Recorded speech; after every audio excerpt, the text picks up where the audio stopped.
लाहौर के बासियों को ज़राअत की अहमियत से रोशनास कराने के लिए तलबा ने वॉल पेंटिंग का अनोखा अंदाज अपना लिया और ज़रूरी शोबे में इस्तेमाल होने वाली अशिया के साथ लहलहाती फसलों को भी अपना मौजू बनाया।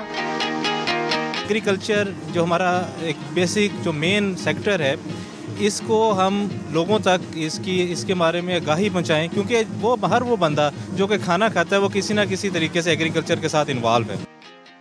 कहीं बैलों की जोड़ी के साथ किसान हल जोत रहे हैं तो कहीं पकी हुई फसल काटने के मनाजर दिल मोह रहे हैं। इवेंट में मुसव्वरों को तो नया प्लेटफॉर्म मिला ही, साथ में म्यूजिक के तड़के और गानों ने इवेंट को चार चांद लगा दिए। बहुत एंजॉय कर रही हूँ।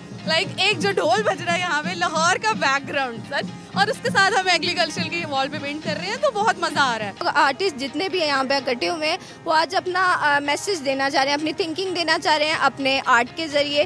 खस्ता हाल दीवार की हालत क्या बदली, लाहौरियों को देही कल्चर देखने का मौका भी मिल गया। महकमा ज़राअत की काविश के जरिए जहां ज़राअत के शोबे को तरक्की देना है, वहीं तलबा तलबात के हुनर को उजागर करना भी है। कैमरामैन आरिफ अहमद के साथ किंजा मलिक, डॉन न्यूज़, लाहौर।